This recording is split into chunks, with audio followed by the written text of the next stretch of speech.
Assalamualaikum warahmatullahi wabarakatuh. Saudara, pada sesi ini kita akan membahas sebuah topik yang sangat penting dalam sebuah proposal penelitian. Demikian juga karya-karya ilmiah, yaitu kita kenal dengan substansi pendahuluan dari proposal, yaitu bagian awal dari karya ilmiah, baik itu untuk kebutuhan skripsi, tesis, dan atau disertasi. Ada juga nanti pengembangannya seperti kita buat dalam jurnal, atau juga tulisan-tulisan yang kita bikin dalam buku-buku monograf yang merupakan hasil dari atau produk dari penelitian. Saudara, bagian pendahuluan ini adalah merupakan bagian wajah dari sebuah karya ilmiah. Maka itu siapapun yang menulis karya ilmiah, pendahuluan ini harus menjadi sebuah titik tolak yang menjadi pesona awal secara ilmiah, secara akademis dengan paradigma keilmuan. Sudah menunjukkan sebuah pesona akademis, ilmiah, orang akan terus tertarik membaca karya ilmiah kita itu. Tapi kalau dari awal ini sudah menunjukkan wajah-wajah yang tidak menarik, tidak simpatik, tidak menuangkan sebuah paradigma keilmuan dalam perspektif akademis, ya tentu orang juga akan berpikir untuk mau terus membaca karya kita itu, atau hanya menjadi sampah yang tidak akan dilirik, ya masuk tong sampah, tidak ada nilainya di mata akademis. Untuk itu kita awali tulisan ini. Tulisan ini akan memuat dua segmen. Segmen pertama adalah segmen penelitian kualitatif, dan kedua adalah penelitian kuantitatif. Supaya nampak benang merah beda antara kedua penelitian ini atau mazhab penelitian ini di bagian pendahuluan dari proposal kita. Maka itu pertanyaan besar yang kita awali dari bahasan ini adalah, ada apa pada pendahuluan proposal atau karya ilmiah kita, paper kita, yang kita jadikan nanti bagian depan dari penelitian kita, yaitu yang dikenal dengan bagian pendahuluan. Pada bagian ini, pada penelitian kualitatif, ada 4 hal yang kita tampilkan. Kalau empat hal ini sudah muncul dalam sebuah karya ilmiah, dianggap itu sudah mewakili sebuah pendahuluan yang baik. Walaupun ada yang menambah beberapa aspek, tapi yang ini atau 4 hal ini adalah hal yang prinsip. Bagian pertama adalah latar belakang masalah. Yang kedua adalah rumusan masalah. Ketiga, fokus penelitian, dan keempat, tujuan dan kegunaan penelitian. Nah, itulah substansi atau sistematika yang ada pada bagian pendahuluan. Yang berikutnya kita bahas satu persatu dari 4 hal itu. Pertama adalah latar belakang masalah. Pada latar belakang masalah yang melatari pemikiran seseorang secara paradigma keilmuan ilmiah. Jadi artinya cara pandang orang menuangkan ide pemikirannya dari bacaan atau dari rencana sebuah riset yang dilakukan itu adalah turun dari paradigma keilmuan. Jadi bukan paradigma atau cara pandang yang umum, atau juga secara birokratis, secara politis, atau juga cara-cara pandang yang lain yang tidak menunjukkan adanya sebuah kerangka berpikir keilmuan atau secara ilmiah. Jadi pastikan bahwa hal-hal yang kita tuang di pendahuluan ini adalah sesuatu yang kita pandang dari paradigma keilmuan yang jelas nomenklaturnya dan prodi kajian kita masing-masing. Yang kedua, pada latar belakang ini ada grand theory yang kita kenal dengan das solent. Jadi fakta-fakta teoritis atau dukungan teoritis itu adalah dikenal dengan das solent. Sedangkan bagian kedua dari latar belakang masalah ini adalah dikenal dengan das sein atau data awal, yang istilah dalam akademik namanya grand tour. Studi pendahuluan yang kita lakukan untuk mendapatkan data dukung, data awal dalam penelitian kita. Ini sama, ini baik penelitian kualitatif maupun penelitian kuantitatif. Kemudian bagian yang berikutnya adalah grand theory. Itu diambil dari teori formal atau teori model dari pakar yang sudah diuji, sudah terbukti dan terukur. Bukan hanya konsep, pengertian, dan definisi. Jadi kalau hanya konsep, pengertian, dan definisi, itu masih dalam wilayah asumsi. Sesuatu yang belum diuji secara empiris itu masih anggapan-anggapan, masih asumsi, anggapan-anggapan dasar dari seorang pakar. Nah, artinya teori yang kita gunakan di sini adalah teori yang sudah dibuktikan di dalam fakta empiris. Inilah yang kita gunakan sebagai dasar utama yang dikenal dengan grand theory tadi. Namun demikian, konsep-konsep ini, pengertian-pengertian ini dibutuhkan untuk melengkapi teori-teori kita sebagai komplemen dari teori utama atau grand theory yang kita gunakan. Nah, kalau tanpa konsep, pengertian juga tentu juga proposal yang kita buat atau karya ilmiah kita buat akan kering, tidak punya nuansa dalam dia mengalirkan keilmuannya di dalam tulisannya itu. Jadi diperlukan konsep-konsep itu. Tapi Anda jangan lupa, pastikan kita punya teori formal yang menjadi pendukung sesuai dengan judul kita, sesuai variabel dan tema-tema kita. Nah, kemudian berikutnya adalah grand tour. Grand tour pada studi pendahuluan itu, pada penelitian kualitatif, itu diambil melalui observasi. Kemudian boleh dilengkapi dengan data wawancara dan dokumentasi. Kenapa data yang kita gunakan itu adalah dokumentasi? Karena penelitian kualitatif itu adalah penelitian yang dalam perspektif proses yang sedang berlangsung, yang tengah terjadi. Jadi maka artinya untuk mengungkap data-data awal tentang sesuatu yang sedang terjadi, ya harus dengan observasi. Kalau tanpa itu tidak akan kita peroleh data yang akurat, yang betul-betul valid yang kita butuhkan sebagai data dukung data awal ini. Namun demikian boleh kita jadikan dukungan data-data yang berupa wawancara atau juga data-data dokumentasi yang ada di sebuah lembaga, organisasi, atau masyarakat, komunitas, atau setting sosial yang kita teliti. Boleh, silakan, tidak masalah. Adalah data yang kita peroleh dengan observasi. Itu yang paling utama. Tanpa data lain pun, kalau Anda punya data observasi, itu sudah merupakan data utama yang mendukung paper kita atau proposal kita di bagian pendahuluan. Saudara, untuk apa grand theory dan grand tour ini harus ada pada bagian latar belakang atau pendahuluan? Pertama adalah untuk merumuskan masalah berupa narasi-narasi. Ya, nanti rumusan masalah itu dikenal juga dengan istilahnya rumusan latar belakang. Jadi rumusan masalah ini ada dalam bentuk narasi, ada dalam bentuk pertanyaan penelitian. Sebenarnya yang lebih pas itu adalah rumusan masalah itu adalah narasi dalam bentuk rumusan latar belakang ini. Sementara kalau dalam bentuk rumusan masalah pertanyaan-pertanyaan yang penelitian itu lebih kepada grand question atau pertanyaan penelitian. Jadi bukan rumusan masalah sebenarnya, tapi pendapat umum secara akademis sudah menganggap bahwa pertanyaan penelitian itu adalah rumusan masalah. Nah, namanya juga rumusan, berarti kan gabungan dari sekian banyak formula, konsep, pengertian, termasuk teori yang dirumuskan atau dibangun di dalam latar belakang. Nah, itu sebenarnya lebih tepat adalah rumusan masalah penelitian. Tapi nggak masalah, kita gunakan dalam konteks ini adalah rumusan latar belakang. Kemudian kita juga dalam konteks ini untuk menemukan masalah antara das solens sebagai teori dan das science sebagai fakta. Nah, ini kan dilihat nanti apa yang beda antara das solens itu dengan das science, teori dengan fakta di lapangan. Yang kita bandingkan antara das solens itu adalah teori dan indikator, sementara das science-nya adalah fakta-fakta data lapangan. Nah, beda antara keduanya itulah yang menjadi problem atau masalah penelitian kita, yang merupakan pintu masuk kita kepada sebuah penelitian kualitatif. Ingat, penelitian kualitatif, kalau kita belum ketemu masalahnya, kita belum ketemu pintu gerbang untuk masuk dalam penelitian tersebut. Maka perlu didalami kembali secara partisipan atau partisipatif untuk betul-betul menemukan apa problem dalam sebuah situasi sosial terhadap subjek yang akan kita teliti. Saudara, bagaimana merumuskan latar belakang yang baik? Ini beberapa kiat kami berikan dalam kesempatan ini. Pertama adalah saudara bangun kalimat-kalimat atau narasi atau juga deskripsi sebagai pembuka hazanah keilmuan penelitian ilmiah. Fokuskan pembahasan kita itu pada tema kedua.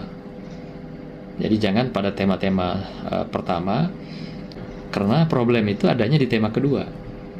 Dan problem itu istilahnya juga adalah merupakan bagian utama yang harus kita sorot di dalam sebuah latar belakang. Yang kedua atau berikutnya, hal-hal yang melatar penelitian harus terungkap tentang keunikan. Keunikan itu setidaknya bisa kita pahami dari keunggulannya, kelebihan, atau juga kelemahan dan kekurangan. Itulah keunikan-keunikan. Jadi kalau dalam sebuah latar belakang pendahuluan, orang tidak menemukan keunikan sebuah tulisan, ya tentu juga ini dipertanyakan kelayakan diteruskan atau tidak. Jadi artinya keunikan itu menjadi dukungan. Keunikan itu menjadi salah satu pertimbangan ilmiah akademis untuk kita layak atau tidak melakukan penelitian, atau layak atau tidak dilanjutkan penelitian itu untuk fase-fase berikutnya. Kemudian teknik yang lain berikutnya, tampilkan grand teori, teori-teori utama dan indikatornya yang kita turunkan dari teori-teori yang sudah teruji, valid dan terukur. Kemudian nanti ditambah dengan berbagai konsep, pengertian, definisi dan asumsi-asumsi yang kita gunakan sebagai pembeda antara teori dengan fakta-fakta empirik. Kemudian yang berikut, tampilkan grand tour pada data awal yang menjadi dasar penelitian kita. Nah, dalam penelitian kualitatif, data awalnya dikenal dengan data-data yang kita peroleh melalui fenomena-fenomena yang terjadi di dalam sebuah situasi sosial. Dan untuk kita tahu fenomena itu atau apa fenomena yang terjadi adalah alat ukurnya teori dan indikator tadi. Maka itu secara dasolen, teori dan indikator itu menjadi sebuah rujukan, pijakan, dan juga guidance di dalam kita melaksanakan pengumpulan data awal. Nah, data awal tadi sudah kita sampaikan adalah melalui observasi. Jadi tanpa adanya data awal yang kita peroleh dari fenomena-fenomena, maka data-data awal ini sangat-sangat tidak bermakna dan tidak bisa menjadi data dukung dalam penelitian kualitatif. Kemudian juga fokuskan pada bahasan tema kedua. Mengapa kita fokuskan pada tema kedua? Karena tema kedua itulah tempatnya masalah atau rumah masalah. Nah, jadi bukan pada tema pertama, pada tema kedua pada judul kita.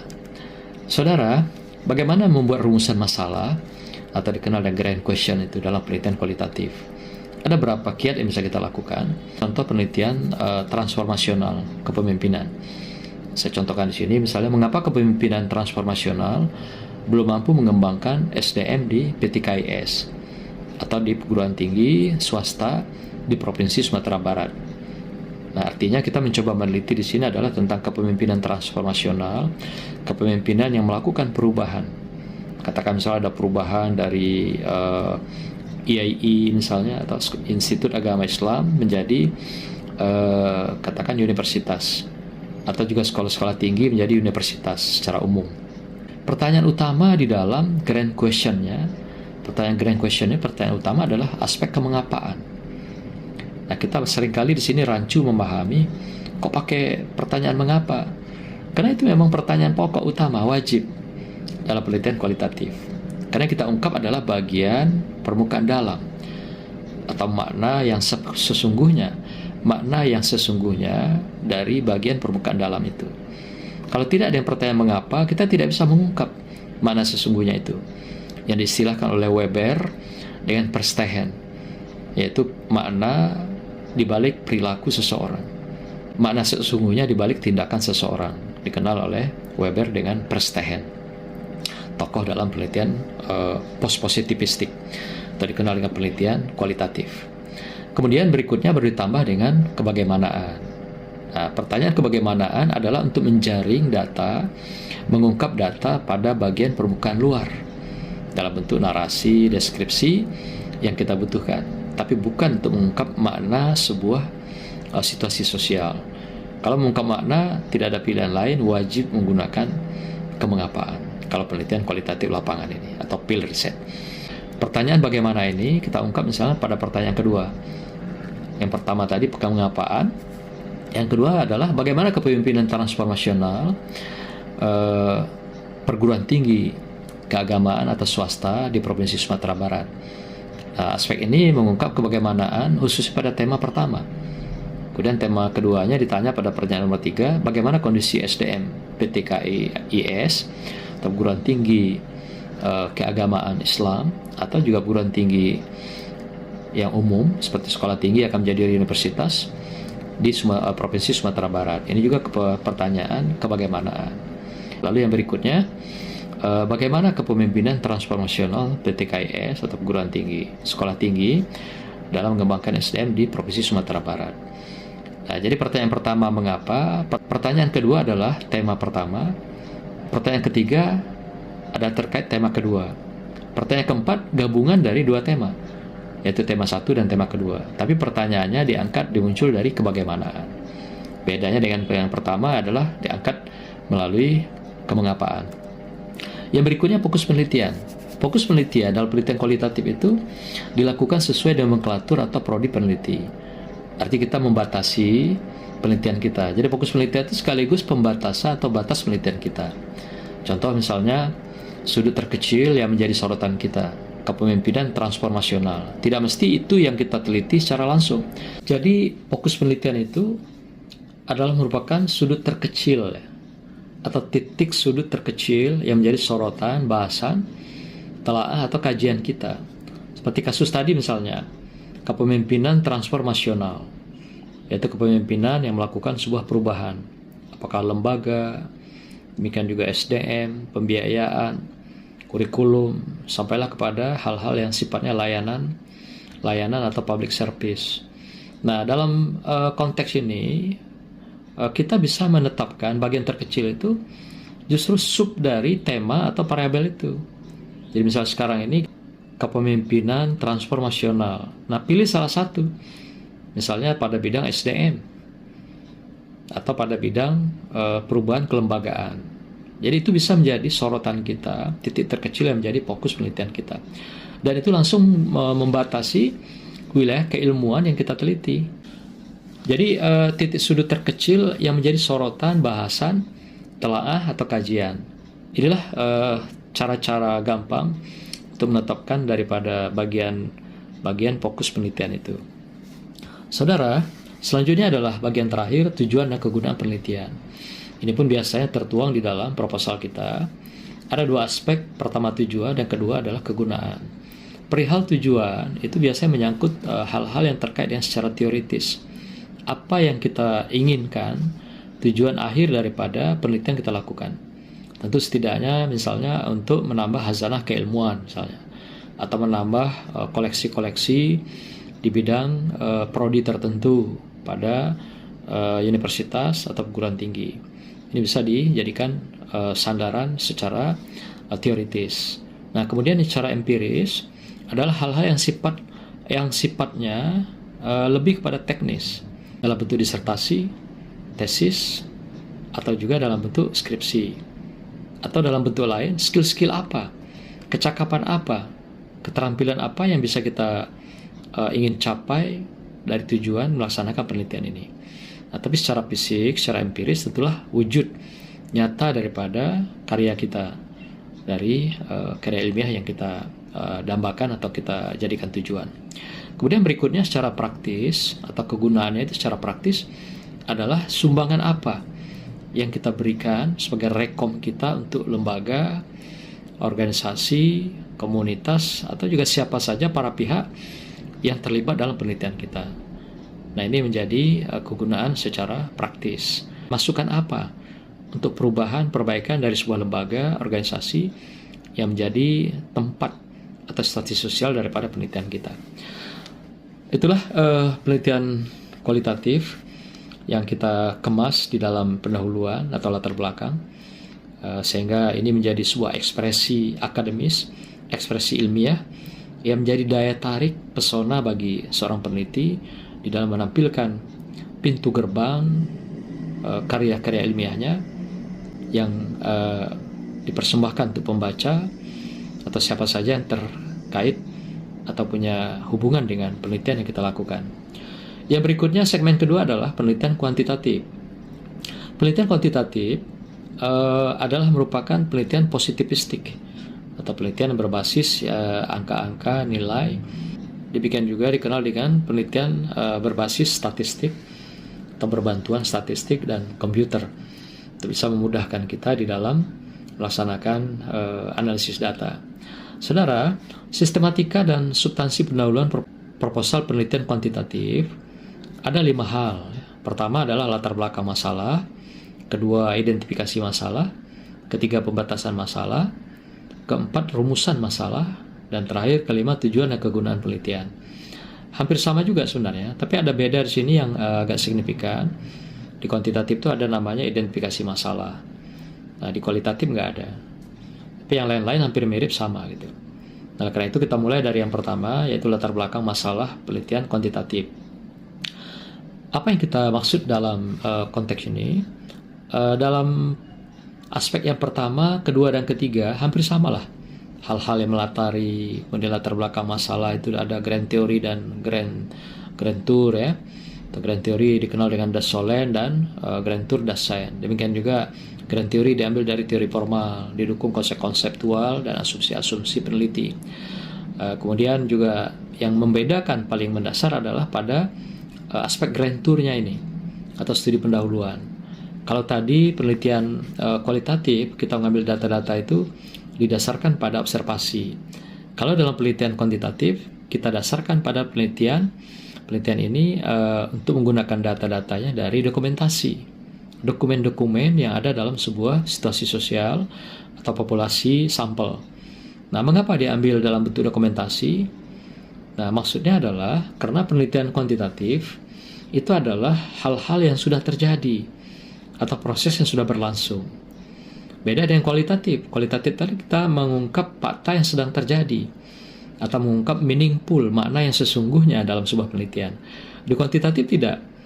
Yang kita ungkap itu adalah hal-hal yang sudah terjadi. Misalnya meneliti tentang kinerja, akuntabilitas, demikian juga misalnya profesionalitas. Itu sudah terjadi, yang sudah berlangsung sebelumnya. Maka itu kalau sesuatu yang sudah terjadi, yang kita ambil datanya harus data dokumen. Tidak bisa data yang live langsung kita ambil ketika peristiwa berlangsung. Nah, boleh saja nanti data dokumen ini didukung untuk kelengkapannya dengan wawancara. Ya, tapi kalau tidak, data dokumen ini pun atau dokumentasi ini sudah dianggap merupakan data dasar yang melengkapi atau mencukupkan data-data penelitian kuantitatif. Yang berikutnya adalah, saudara, untuk apa grand theory dan grand tour? Saya kira sama dengan penelitian kualitatif. Tidak perlu saya ulang lagi, persis sama. Apa yang ada di kualitatif, itu juga yang ada di dalam penelitian kuantitatif. Kemudian bagaimana teknik merumuskan latar belakang atau latar belakang masalah. Nah, saya kira juga sama, hanya bedanya pada nanti poin keempat. Berkeempat itu adalah kita memfokuskan penelitian itu, bahasannya dari awal, latar belakang itu adalah pada variabel Y atau variabel X4. Ingat, kalau pada penelitian kualitatif, kita tema kedua. Karena pada tema kedua itu adanya rumah masalah. Di sana ada masalah. Nah, pada penelitian kuantitatif, pada Y, variabel Y. Kalau dalam penelitian korelasi. Atau pada X4. Untuk penelitian yang path analysis. Y dan X4 itu sebenarnya sama. Hanya untuk membedakan saja bahwa Y itu adalah miliknya korelasi supaya lebih gampang dipahami. Kemudian X4 itu miliknya adalah penelitian path analysis. Nah, variabel X4 itu karena variabelnya 4. Kalau variabelnya 3 dia menjadi X3.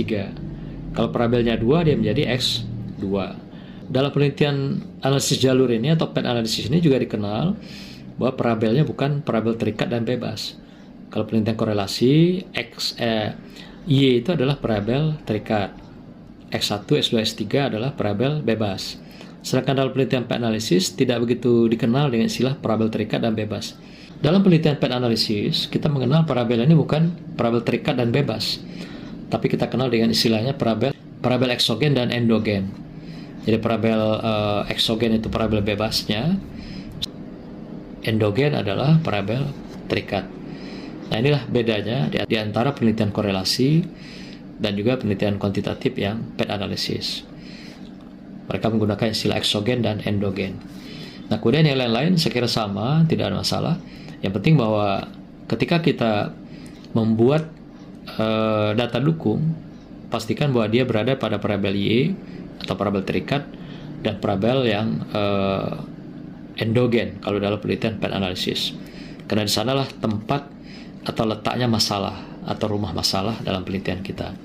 Saudara, berikutnya adalah yang menjadi khas penelitian kuantitatif adalah identifikasi masalah. Identifikasi masalah adalah merupakan pengungkapan statement terkait variabel bebas atau eksogen yang dimungkinkan punya kontribusi terhadap variabel terikat atau juga variabel endogen dalam penelitian PET analysis.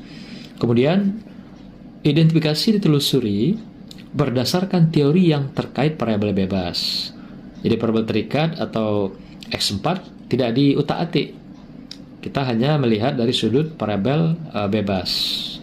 Kemudian dalam gambar konstelasi penelitian harus ada variabel epsilon. Variabel epsilon atau variabel lain yang mungkin memberikan kontribusi kepada variabel terikat atau variabel endogen. Jadi artinya identifikasi masalah itu diidentifikasi dari variabel epsilon. Variabel epsilon itu adalah variabel lain yang mungkin memberikan kontribusi pada variabel terikat atau endogen, tapi dia tidak kita teliti. Nah, maka itu dia dimunculkan menjadi identifikasi alternatif variabel yang mungkin bisa memberikan kontribusi pada Y atau X4. Nah, inilah teknik dalam membuat identifikasi masalah ini, dan dibangun dalam bentuk statement-statement. Berikutnya adalah rumusan masalah dalam penelitian kuantitatif. Ada dua model yang kami tunjukkan. Pertama, model korelasi. Dalam model korelasi, hubungan itu hanya searah. Artinya, X 1, 2, atau 3 terhadap Y. Hanya searahnya ke situ. Jadi misalnya, apakah terdapat hubungan antara X1 dengan Y? Apakah terdapat hubungan antara X2 dengan Y? Apakah terdapat hubungan antara X3 dengan Y? Kemudian yang keempat, apakah terdapat hubungan antara X1, X2, dan X3 secara bersama-sama dengan Y. Nah, hanya itu saja rumusan masalah dalam korelasi. Jadi lebih sederhana, kita hanya melihat hubungan-hubungan searah antara X1 atau X2 dan X3 terhadap Y. Nah, kemudian ada yang model yang kedua, yaitu analisis jalur atau PET analysis. Ini relatif lebih banyak pertanyaannya. Karena dalam penelitian analisis jalur ini, semua variabel dilihat hubungan-hubungannya.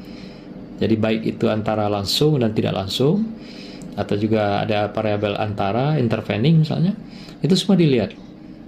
Maka itu kalau dilihat dari konteks keberadaan dua model ini, saya mengatakan bahwa penelitian analisis jalur itu satu level di atas penelitian korelasi. Karena banyaknya rumusan masalah yang dirancang, itu menunjukkan bahwa dia lebih banyak problem dan lebih banyak analisis yang dilakukan. Dan tentu lebih dalam kajian-kajian yang dikembangkan. Nah, di sini kita lihat misalnya, katakan yang pertama, apakah terdapat pengaruh antara X1 terhadap X4? Nah, di sini kita juga menggunakan kata istilah pengaruh. Kalau tadi apakah terdapat korelasi hubungan? Ini sudah membedakan antara dua model korelasi dan analisis jalur. Pertanyaan kedua adalah apakah terdapat pengaruh antara X2 terhadap X4? Pertanyaan ketiga, apakah terdapat pengaruh antara X3 terhadap X4? Nah, pertanyaan keempat sudah jauh beda. Apakah terdapat pengaruh antara X1 terhadap X2? Nah, ini yang saya katakan tadi, hubungan-hubungan antar variabel itu semua dilihat, dikaji, ditelaah, dan dianalisis. Sementara di korelasi tidak. Sehingga sampailah pertanyaan ini sampai 10 macam. Nanti ada juga yang pakai variabel yang menggunakan intervening. Misalnya, katakan pertanyaan nomor 7. Apakah terdapat pengaruh antara X1 terhadap X4 melalui X3? Nah, di sini ada intervening. Variabel antara yang kita analisis dari variabel X1 terhadap X4, tapi melalui X3. Inilah ada istilahnya intervening variabel itu. Saudara, yang berikutnya adalah batasan penelitian. Kalau dalam penelitian kualitatif, kita mengenal adanya fokus penelitian. Itu sekaligus menjadi pembatasan penelitian. Nah, di sini dia memang menggunakan istilah batasan penelitian. Jadi batasan penelitian itu disesuaikan nomenklatur atau prodi peneliti sama dengan kualitatif. Yang kedua, mereka bisa menyoroti turun lagi pada aspek yang lebih kecil. Seperti tadi misalnya kepemimpinan transformasional. Nah, di kualitatif tadi misalnya dia meneliti tentang SDM. Di kuantitatif dia meneliti pada aspek misalnya perubahan lembaga. Bisa juga digunakan. Atau masalah pembiayaan. Dengan perubahan-perubahan terjadi, perubahan-perubahan apa yang terjadi pada pembiayaan dan kesejahteraan. Ini bisa difokuskan. Jadi dari variabel turunkan menjadi sub titik terkecil dari parabel itu yang bisa kita jadikan sudut penelitian atau batasan penelitian kita lakukan. Bagian terakhir dari tulisan ini, bagian terakhir dari bahasan ini, kita mengungkap tentang tujuan dan kegunaan penelitian. Sama juga dengan penelitian kualitatif, tetap mempunyai 3 aspek. Tujuan yaitu teoritis dan empiris, dan kegunaan adalah praktis. Teoritis adalah menambah khazanah ilmu pengetahuan. Empiris adalah wujud daripada penelitian kita itu apa, misalnya disertasi, tesis atau proposal, atau skill-skill tertentu yang kita ingin wujudkan, seperti misalnya life skill misalnya, atau keterampilan khusus, atau juga kompetensi tertentu yang ingin kita hadirkan, kita lahirkan dari tujuan penelitian kita. Nah, ini bisa dilakukan, bisa dijadikan tujuan. Nah, kemudian kegunaan adalah praktis. Praktisnya adalah berupa rekom atau rekomendasi kepada para pihak, lembaga atau institusi sebagai masukan kita dari karya atau hasil penelitian ilmiah yang sudah kita lakukan. Nah, ini biasanya banyak sekali terjadi bahwa setelah penelitian berlangsung, mahasiswa yang sudah selesai studi jarang menyerahkan hasil penelitian secara praktis ke lembaga atau institusi yang dia teliti. Kayaknya ada kesan-kesan psikologis, semacam segan memberikan hasil penelitian itu, karena sedikit banyak ada juga hal-hal yang sifatnya tendensius, artinya ya memojokkan atau juga mengkerdilkan lembaga atau tempat yang kita teliti, sehingga tidak siap kadang-kadang hasil penelitian itu diserahkan pada mereka. Padahal itu sangat baik diserahkan sebagai upaya untuk melakukan berbagai perbaikan, perubahan yang konstruktif ke depan, hasil karya produk daripada penelitian ilmiah kita. Nah, saya kira siapapun kita, apapun hasilnya, belajarlah komitmen, konsisten, dan bertanggung jawab. Serahkan hasil itu secara praktis pada lembaga atau para pihak yang terkait. Setidaknya itu menjadi masukan kita, pemikiran kita atas problem yang sudah kita teliti, dan kita mendapatkan sebuah solusi atau jalan keluar dari problem yang mereka alami, baik secara lembaga, institusi, atau secara sumber daya manusianya yang ada dalam sebuah lembaga pendidikan tersebut, atau dalam institusi, atau dalam institusi dan komunitas sosial. Semoga materi ini bisa bermanfaat bagi Anda buat pencerdasan, pencerahan dalam rangka kita memantapkan kualitas riset penelitian ilmiah secara akademis. Wassalamualaikum warahmatullahi wabarakatuh.